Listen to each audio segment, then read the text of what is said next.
Hey, this is Rob Anspach, and welcome back to another edition of E-Heroes. Now, I have been kind of confused over this whole law of attraction that's been out there for many, many, many years. And I know a lot of my listeners are the same way.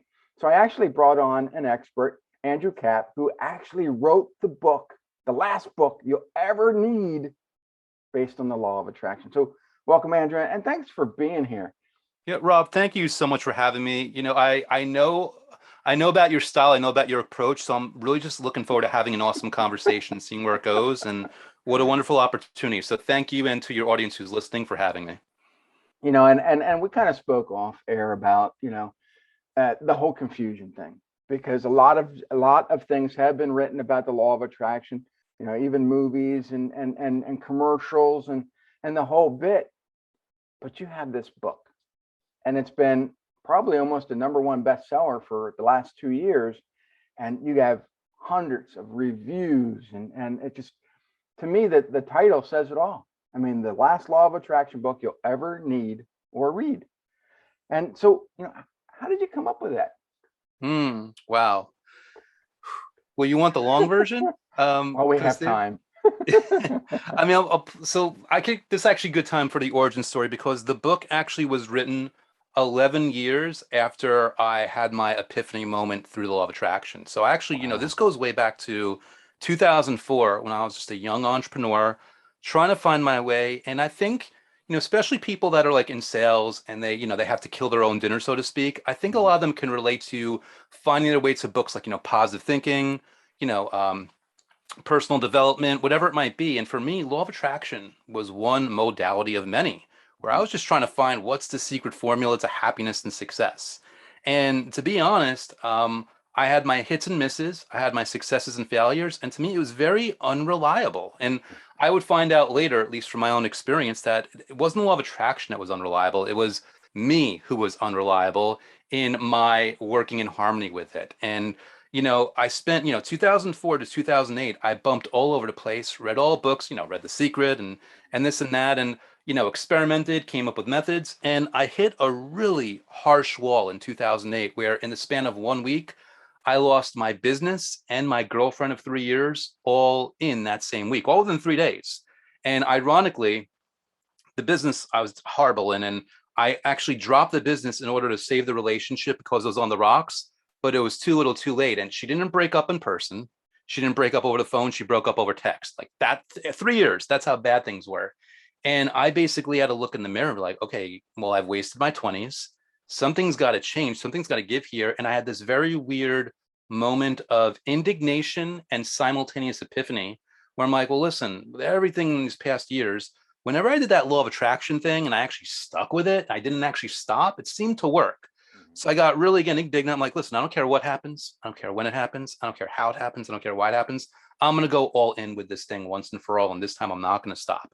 And Rob, when I say all in, I don't mean all day, every day, because as mad as I wasn't stupid. I realized that's an unsustainable thing. We can't do anything all day, every day. But what I could do is what I had done that was successful and just take a few minutes, 5 or 10 minutes out a day to engage in gratitude or visualization or scripting, which we can talk about later. And it's kind of like a movie. It's because like the change that happened once I made that decision and followed through was nothing short of miraculous. Because Mhm. 2 weeks later, I felt better. Not perfect, but better, which is saying a lot with a broken heart. 3 months later, I'm in a brand new, way better, way happier relationship. 4 months later, I'm making more money than at any point in my life before then. And within 6 months, everything's different. I'm in the best shape of my life. I'm waking up happy and fulfilled. Like everything's working. And I learned that this thing, and we'll call it the law of attraction, whatever it really is, at least from my experience and the experience of anyone I've ever spoken to with the same situation, it works when you work it. Mhm. And I just went about my life. And it was only like 11 years later where I'm like, listen, I want to do something in my business. And to be candid and be brash, I don't want to be bored or impatient when a customer reaches out to me and emails me. What do I have in my life that's a huge interest that I'd never even spoken about in a public forum that I can do? Like, oh, well, of course, law of attraction, I'm living with it every single day. And that's when I kind of had, again, I had to give myself permission because there aren't hundreds of law of attraction books out there. There are at least 1,000. It's a crowded space, which entrepreneurs know that's a good sign. At least that we know that customers are going there. But if I'm not going to do something new, then what's the point? And that's where I challenged myself and I gave myself permission. I'm going to call this the last law of attraction book you'll ever need to read, meaning it's not the last one you'll ever read. It's the last one you'll ever need to read. I want to explore not only what the law of attraction is and not only methods and processes that are easy for people to do, but I want to explain the psychology of why is it, whether it's law of attraction or weight loss or relationships or anything else, we find out what we should do. We know what we should do. We start to do it. We actually start to succeed and we still stop. If I could answer that and I can hold up a mirror to the reader and give them that level of self-awareness, then I fulfilled my promise. It's the last one they'll read. And then they don't learn from me. They don't learn from the book. They learn from their own life experience of actually doing the methods and getting the results for themselves. And that's my long-winded answer to that very simple question of yours. And we're done. No. No, that's great because a lot of even gurus, they stand up on stage and they give this, what I call this frou-frou answer, and everybody's like, oh, wow, but they have no idea what the guy just said, and they're going to go out and back of the seminar, the conference room, to buy his book, and then that book's going to sit on the shelf, collect dust. They're never going to open it, and I just feel that there's way too many people out there looking for this instant gratification. They don't want to put anything into it. Yeah. And the law of attraction is not like that at all. No.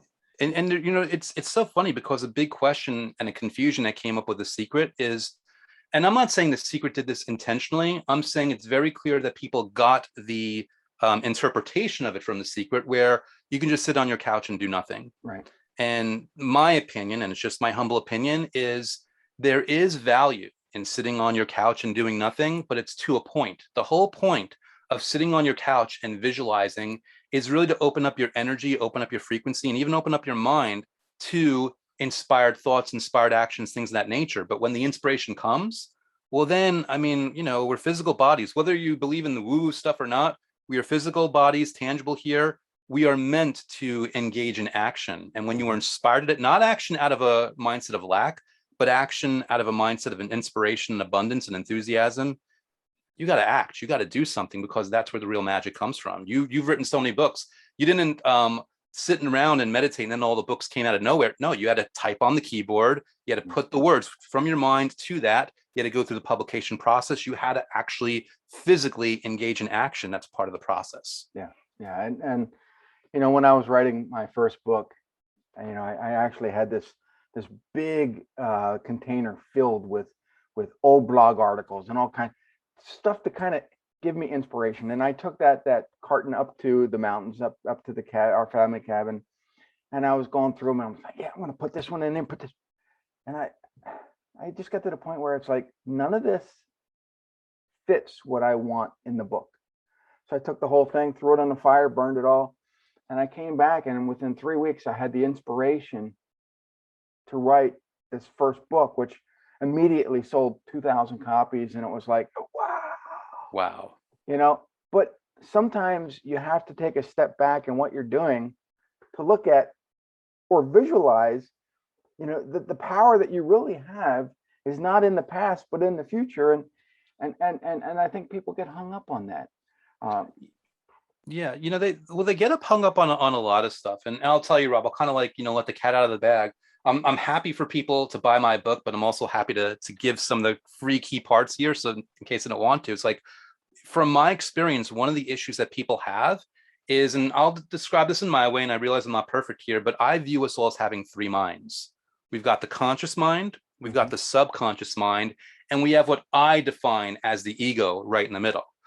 Clinical psychologists would define the ego differently than me, but I call it the ego just because it's an easy word to associate and grip the concept with the context. But the ego, from where I sit, which is way stronger than the conscious mind, but nothing compared to the subconscious, it only has one job in this world, and that's to keep you alive. And that's good news or bad news, depending on where you are in your life, because whatever money problems you have, whatever relationship problems you have, and even whatever health problems you have, your ego is scanning the terrain. And it looks around like, okay, well, Rob's alive. Let's not really, and I know he wants to make this improvement. I know he wants to get in shape, or he wants to engage in the law of attraction. I'm going to play on his fears, his uncertainties, and his doubts because I don't want to, I mean, I want to keep him safe in place. Me as the ego doesn't realize it's keeping you stuck in place. It thinks it's keeping you safe in place. Right. But, anyone out there listening right now who wants to be rich and famous, for all your ego, which loves you, by the way, and this is a misguided attempt to keep you safe, for all your ego knows is that when you get rich, you're going to get a stalker, and that's a threat to your survival. When you get, famous and rich, you're going to have family coming out of the woodwork, and they're going to try to take your home from you, a threat to your survival. So it's saying, listen, my person, I don't care about their satisfaction or comfort or fulfillment. I care that they are alive, and I'm going to do what I need to do to get them going forward. And this, by the way, is the answer to why do people start with the law of attraction, start to get results, and then all of a sudden they still stop doing it because the ego is kind of creeping in there and talking them out of it because it's making it too easy. Yeah. Yeah. I've seen so many entrepreneurs, they get stuck. They get fearful. They don't want to move forward. They figure the risk is not worth the reward. And, I look at them going, wait a minute.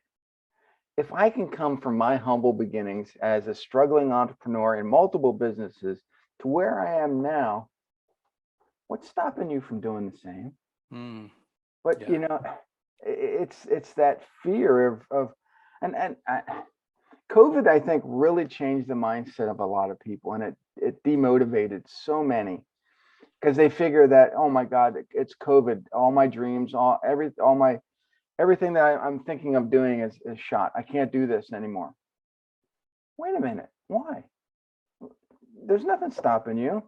Is the government, handcuffing you to something? No, just go out and do it. Yeah. Well, it's like I don't view the pandemic as a good thing, but I do view it. It kind of sounds cliche. You got to look at what opportunity can you take out of it since you're in that situation. Right. Can you convert your business to Zoom call? Can you do live events and do Zoom calls? It might not be the same thing, Right. but is there an opportunity there? Is there an opportunity to write that book that you've been stalling on or dragging your feet on? I mean, me, I just this past summer I did 100 consecutive days of video content on my YouTube channel. Mhm. I don't think I would have been able to do that if it was easy for me to socialize and go out dating. I'll be honest. Like, because I would have been like, I would have woken up, and I'm not much of a drinker, but I'm sure at some point I would have woken up too hungover to do that video the next day and it just wouldn't have worked out. But Yeah. I had a lot more time and a lot more situation being not locked down, but just enclosed. I'm like, listen, what can I do productively? I'll just keep putting this content out and make something happen. It sucks for certain people. You can look at it that way, but it's opportunity at the same time. Yeah, and we're all given the same amount of time. How you use it, how you utilize it in your business or your personal life is up to you. But you know, if you utilize Netflix and binge watch movies all day long, when you're not working, you're never going to get inspired to do the things that you really want to do to boost your profit. Yeah. Yeah. And Netflix is weird, isn't it? I mean, like I can't speak for everyone, but I've binge watched shows that, by the way, I really enjoy. I'll binge, and I don't even think it was on Netflix, but I remember like that show Psych from USA, about the psychic, yeah, which is a really funny show. It brings a smile to my face. I remember one day I was just feeling lazy and I binge watched like a whole season. Honestly, Rob, I felt a little depressed afterwards. mm, Like I think, again, this is just my opinion, but I think we're almost like we're sapping our energy when we give too much time and focus to something like that versus spoon feeding and saying, oh, I'll watch 1 or 2 episodes as a break, and yeah. then I'll get back into doing something that's fulfilling and adding value to the world. I remember a friend of mine, would watch that show Lost, and I think it was like 10 years or 15 years to this series. And when it was over, they said they felt the same way. That it was empty. They didn't know what else to do. And I'm like, really? There's so much out there, and you're concerned about missing episodes of Lost. It's funny. It's funny where we put our focus and where we put our attention. And by the way, no judgment on anyone doing it, but I would suggest to anyone doing it, you still might be missing out on a lot of opportunity and, more importantly, a lot of fulfillment, because you said it yourself, Rob. We all have the same time. Mhm. So, it's very, and by the way, if you've already wasted a few decades, it's not over. There's plenty of opportunity to enjoy your life, and The time is now. And I'm just a cliche machine today. The best time is now, and the second best time is now. Like whatever time is now is the time. Get it done. Kind of move into something a little more productive and useful for yourself. About 10 years ago, I had this client whose husband had died, and she didn't have any kids. So she decided she was going to go back to college. Very smart woman. Within a span of 5 years, she got 3 degrees. Wow. I mean, she just consumed her hours just studying and going back. And these were not, I think one was in nuclear science and one was this. And I mean, so they were really, degrees that most people would never get in their lifetime. And she turned around and I said, are you going to get a job with these degrees? She says, no, I don't need the money, but I'm going to write books and I'm going to help other people. And that's what she did. And she didn't want to make any money on the books. She wanted to give them away to help educate others. She was, giving back. But, here's a person who took the time to better themselves, to better their community, to kind of leave a legacy. And most people don't even realize that, by attracting the things that you want in your life, you're actually, pushing it forward or and giving something to the next generation. And people just think, well, I don't have the time, so I'm just going to sit here and watch movies. So I'm not telling all the entrepreneurs out there that are listening that they're wrong, but what I'm saying is, you have time. Study this stuff and get get your book, get Andrew's book, and start to kind of manifest and visualize what you want really out of life. Yeah. And, by the way, people, again, I keep the book very affordable. If you don't want to pull out your wallet, I put free content on YouTube. And I will say this, it only takes 5 minutes a day. And I mean that because you can do an hour a day of visualizing or an hour a day of gratitude. But the reason I don't suggest that is most people, even if it feels good, at some point you lose your patience, you get antsy. We're in an instant gratification world. But for me in my life, like when I had that huge, I guess, renaissance moment in my life, it was literally 5 or 10 minutes a day of very simple, easy things where I just felt good. I found methods of feeling good about what I had or what I wanted or both.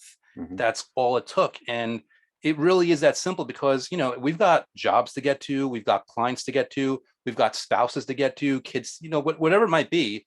But there's nothing stopping anyone from taking 5 minutes a day and just writing out a list of things that they're grateful for. And it becomes a thing where on the surface, it's like, yeah, whatever. I think people would be pleasantly surprised and almost shocked at how much better they'll feel. I have a thing called, in my book, I teach it called the Gratitude Blitz, which is really just a fancy word for saying, set a timer for however long you want and just list off things that you're grateful for. And you can do it themed. You can do it about your body. You could do it about your business. You could do it about your spouse, or it could be a free for all. And 20 or 30 seconds in, you're like this, no, like whatever. 90 seconds in, 100, 120 seconds in, something begins to happen. You're like, wow, I've got more in my life than I've been acknowledging this whole time. And you just feel better. And then it's easy to go for 5 minutes. And then you're tempted to go for 10. And then you get bored. And that's the critical part. You start getting bored. You're like, okay, I'm done. I'm not going to force this. I'm not going to get to a point where I don't look forward to this every day. I'm just going to do it for as long as I enjoy it. And wow, that was awesome. And now I'm going to go into the rest of my day, which, by the way, that day will not be perfect. Something bad might happen and you might get in a bad mood. That doesn't mean that the Gratitude Blitz failed you. That means that is a residual energy and effect of things that you've already been thinking. But over the long term, this is my experience. Life will not be perfect, but if you do those 5 minutes of any kind of gratitude or visualization every single day, over time, fewer negative things will happen, and those negative things will impact you less. And for me, I'm a strategy guy. I mean, I want to enjoy my life, but I want to be strategic about this. I know strategically, if I'm doing this, I've gotten the results that worked, whether I believe in the law of attraction or not. I would challenge people to set a timer for 5 minutes every day and just list things that they're grateful for. Right. And here's an aside, because if you take that 5 minutes every day for your Gratitude Blitz and you write them down, in a year's time, you could actually have a book that you can share with your clients how you did it. Yes. And now you have authority in your in your niche because look, this is what you just did, and now you have a book. So, Yeah. taking all this stuff, it may sound overwhelming. It may sound, oh my God, I'm never going to get it done. 5 minutes a day is all you need. Yeah. I mean, Make it bite-sized pieces. Everything's bite-sized pieces. And and we know this, it's cumulative. And mhm, you wake up one day and you start noticing, like me, again, I did this thing with 100 consecutive days of publishing new videos on YouTube. I remember when I was on day 30, I'm like, wow, I did a whole month. mhm, And before then, I'd never published like more than 2 videos in 1 week. I'm like, how do I do 30 consecutive days? And before I know it, it's day 60, it's day 80, I'm in the 90s. It's like, whoa, it builds up. And then all of a sudden you kind of look back and you're like, okay, I not only am I in this new version, this new person who can do this, mhm, technically, and I think about it, I was always that person. I right, simply didn't give myself permission to dive in. yeah. And what I noticed from making videos, the first 100 suck anyway, Yeah. because you're always Yep. stumbling over words and you're just nervous. But so you're doing that every single day, and when you do repetition every single day, you get better and better. And next thing you know, people are like, "Wow, I love his videos. He's doing an awesome job. I wish I could do that." Well, you can. Just start. Yep. Yeah. The law of attraction is not something that you snap your finger and tomorrow you're going to have all the riches in the world, or you're going to have all these videos made. Sometimes it just takes time. Yeah. And And crazy things happen. I mean, there is a possibility. You don't want to hitch your hopes, and you don't want to pin your hopes and dreams to this. It is possible you will have some massive, amazing manifestation in 24 hours. mhm, But if that happens, cool. But that's not the point. The point is making this a lifestyle. Kind of like meditation. They call meditation a practice, assuming you'll enjoy meditation. It's all that saying, listen, I want to open myself up to more possibilities, which, by the way, let's say Andrew is lying or deluded and he doesn't, and law of attraction isn't real. I'm still getting a win by being grateful every single day because scientific studies have shown that mhm, gratitude increases your confidence, it improves your sleep, it reduces anxiety, it makes your mindset more resilient. You are getting a win just in those 5 minutes, even if something never happened. And right, by the way, I imagine that your audience, there's and please interrupt me if I know I'm a chatterbox here. I imagine there are people in your audience that are, not woo-woo, they're a little more practical. And the way that I like to explain like how the law of attraction might work to something like that is, say, let's take the example of someone lifting weights to get muscles. All right, because that's very oversimplified, but at least we understand it. We can wrap our mind around it. So to give you, Rob, two possible explanations as to how that actually works. Explanation number one is you lift weights and then you go to sleep at night, the muscle fairy comes and waves a wand and you wake up with more muscles the next day. It's like, all right, cool. Explanation number two is you lift weights. And when you are lifting weights, you're putting so much stress on your body that your muscles are actually tearing in little areas. And then what your body does, again, I know this is oversimplified, but what your body does is it heals itself by filling in those gaps with more muscle fiber, hence more muscle. mhm, Now I ask someone, okay, what's the right answer? They'll be like, well, Andrew, you kind of butchered the second one, but it's the second one. To which I would reply is actually, unless you're a physical therapist or a personal trainer, or there's some kind of skin in the game about this, the answer is it doesn't matter.